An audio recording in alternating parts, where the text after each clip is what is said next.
पहली बार आगा जानी मुस्कुराई थी, मगर मुस्कुराहट में भी दर्द था। फजर की अज़ानें हो रही थीं। वो इबादत के अहाते की तरफ रवाना हुई और मैं मस्जिद की तरफ। फजर अदा करके ये दुआ करता रहा, या रब, आज भी दुनिया में कोई ऐसा अल्लाह वाला है, कोई ऐसा मर्द मोमन जो ज़ेबा को इस मुसीबत से निजात दिला सके। ए रब्बे रहीम, तेरे कब्ज़े कुदरत में क्या नहीं है। गैब से ऐसा असबाब पैदा फरमा कि इसकी मदद हो जाए। मोमन की दुआ अगर मोमन के हक़ में बैठ कर की जाए, खलूस से दिल से की जाए, तो अल्लाह उसे ज़रूर कबूल करता है। अल्लाह कभी भी उसको मायूस नहीं करता और मुझे इस बात पर यकीन कामिल है। मैंने दीवार से टेक लगाकर पाँव सीधे किए और पता नहीं कब दिल ही दिल में ये दुआ करते करते मेरी आंख लग गई। मोमन की दुआ अगर मोमन के हक़ में पीठ पीछे खलूस से दिल से मांगी जाए तो अल्लाह कभी भी मायूस नहीं करता। बार बार यही चीज़ मेरे दिल दिमाग में आ रही थी। सुबह 11 बजे मेरी आंख खुली। कोई बहुत खूबसूरत आवाज़ में कलाम पाक की तिलावत कर रहा था। इतनी मीठी आवाज़ थी, इतनी हसीन किरात, लहजे में मोहब्बत, बहुत पुरसकून माहौल था। फ़ोन की बेल बजी। वजाहत हमदानी। मगर क्यों? जी सर। अजान साहब, आप कहाँ हैं? आगा जानी के पास आपका नंबर नहीं है, उन्होंने मुझे कॉल करके कहा है। आप घर पर हैं या कहाँ पर हैं? नहीं नहीं, मैं मस्जिद में हूँ, सो गया था, माजरत हुआ हूँ। कोई बात नहीं, जाएं, वो आपका इंतज़ार कर रही हैं। वो शायद ज़ेबी को डिस्चार्ज कर रहे होंगे। जी जी, मैं जाता हूँ, अस्पताल की मस्जिद में ही हूँ, अभी जाता हूँ। मैंने कॉल बंद कर दी। अजीब आदमी है। मैं वार्ड की तरफ रवाना हुआ। आगा जानी मेरी मुंतज़िर थी। अजान मियाँ, खूब नींद आई आपको? माजरत आगा जानी। अरे नहीं बेटा, हमें एहसास है ये आपकी आला ज़रफ़ी और बेहतरीन तरबियत है जो आप बग़ैर किसी मतलब के बेलौस हमदर्दी से हमारी मदद कर रहे हैं, और हमारी वजह से आपने भी परेशानी झेली है।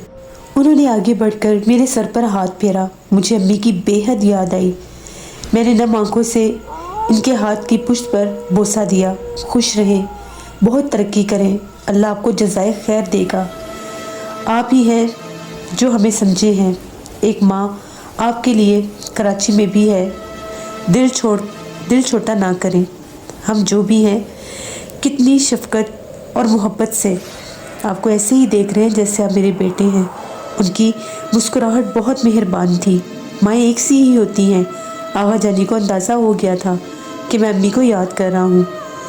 ये काम रोज़गार की दौड़ धूप में एक दिन मज़ीद कराची में रहना पड़ा, वरना कभी भी गवारा ना करता कि यहाँ पर नौकरी करता।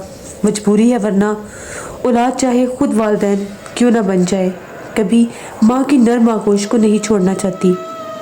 डॉक्टर ज़ेबा को डिस्चार्ज शीट तैयार कर रहे थे। वो अभी भी बेहोश थी। इस हालत पर मुझे उसे देखकर बहुत तरस आ रहा था।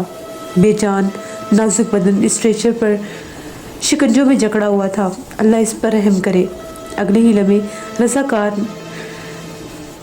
किया गया हमला मेरे जहन में घूमा और मैंने इन शिकंजों पर भी शुक्र अदा किया। एम्बुलेंस में ज़ेबा को बिठाया गया और मेरी गाड़ी में आगा जानी थी। हाँ, हम हमदानी हाउस पहुंच गए। रज़ाकारों ने उधर ही उस लड़की को, अदमुई को उठाकर कमरे में रख दिया, उसी तफुन भरे कमरे में। आगा जानी ने इसके दूसरे पाँव में जंजीर डाल दी। इसको मकफल कर दिया गया। आज इतवार का दिन था, फैक्ट्री तो जाना नहीं था। मैं आगा जानी से इजाज़त देकर घर रवाना हो गया। बेहद थकन थी। लंच के बाद सोना चाहा, मगर नींद नहीं आ रही थी। रात जागते गुजरी। अकेले जागने से मुझे वैसे भी वहशत होती थी। कुछ देर बैठा टीवी देखता रहा, फिर सोचा अम्मी से बात करूं, उन्हें बहुत मिस कर रहा था। कैसी हैं अम्मी? अल्लाह का करम है बेटा, तुम बताओ कैसे हो? तबीयत ठीक है ना? क्या बात है बेटा? नहीं, कुछ नहीं अम्मी। मेरी आवाज़ भारी होने लगी। अजान मेरे बच्चे, मुझे बताओ क्या हुआ है? देखो, यूँ परेशान मत करो मुझे। अम्मी कुछ नहीं हुआ ना, बस आपकी कमी महसूस कर रहा था। फैक्ट्री में दरख्वास्त दी है छुट्टी की। चक्कर लगाता हूँ आपके पास, बहुत दिन हो गए हैं।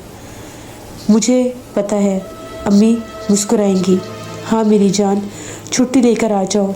मैं तो कहती हूँ यही कोई नौकरी देख लो। जी अम्मी, आता हूँ, फिर देखते हैं और सुनाएं।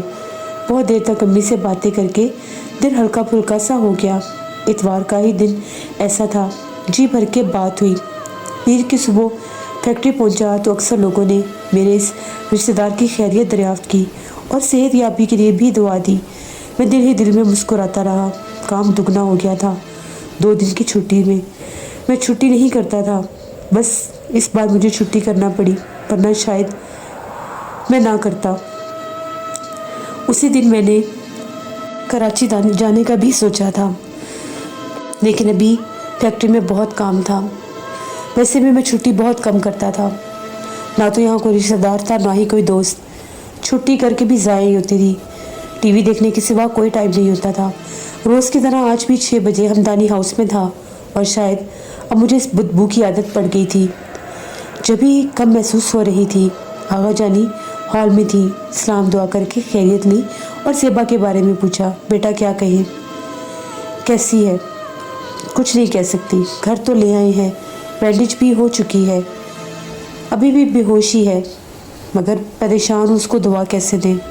ये वाकई गौर तलब बात थी। आगा जानी ज़ेबा के खाने में मिला दें दुआ को। इसी तरह से आप उसको दुआ दे सकते हैं। आपको लगता है वो खाना खाती होगी? वो सिर्फ दूध पर जिंदा है। कभी भी दम किया हुआ पानी दूध में शामिल करूं तो वो प्याला उल्टा देती है। फिर क्या किया जाए? मैदे के इन्फेक्शन के लिए दुआ देना तो बहुत लाजमी है। अस्पताल में बहुत ज़्यादा ड्रिप्स लगी हैं उसे। ड्रिप्स के ज़रिए ही उसको दवाइयाँ दी जा रही थी, मगर अब ड्रिप लगाना मुमकिन नहीं है। ज़हनी सुकून की अद्वियात की बिना पर ट्रीटमेंट नहीं दी जा सकती। उन्हें इसी सोच में मुब्तला छोड़कर मैं बच्चों को पढ़ाने की इजाज़त देकर ऊपर आ गया। पहले ही 2 रोज़ का नागा हो चुका था और इम्तिहान सर पर थे। पूछने और जानने में काफ़ी देर गुजर गई। बातें करते रहे और मेरे पास भी बहुत सी बातें थी। सबसे ज़्यादा तजस्सुस ज़ेबा की शादी को लेकर था। क्या शादी भी बेहोशी की हालत में हुई होगी? लेकिन वो तो ठीक हो गई थी ना, तो फिर ये सब दोबारा कैसे हो गया? बच्चों को पढ़ाने के बाद नीचे उतरा तो अस्पताल से नर्स और रज़ाकार हॉल में मौजूद थे। मैंने आगा जाने की तरफ देखा, रुखसत तरफ नज़र डाली तो उन्होंने मुझे बुलाया और बताया कि ज़ेबी की तबीयत फिर बिगड़ गई है, वापस अस्पताल ले जाना होगा। मैं साथ चलूँ आगा जानी? अजान मियाँ आपको जहमत होगी, सर निगार से कहा है। हमने इंतज़ाम कर लिया है। तो क्या मिसेस वजाहत आपके साथ रुक रही हैं? नहीं बेटा, वो कैसे रुक सकती है, वो मसरूफ़ है आज भी। फिर मैं चलता हूँ आपके साथ। अजान मियाँ, आपकी नौकरी आपको प्यारी नहीं है क्या? आगा जानी, माँ को सहारा देने से ज़्यादा कोई काम अहम नहीं होता। जीते रहें बेटा, अल्लाह आपको खुश रखे। ज़ेबा के कमरे में इसी रोज़ की तरह मैं और आगा जानी थे। वो लागर हो गई थी।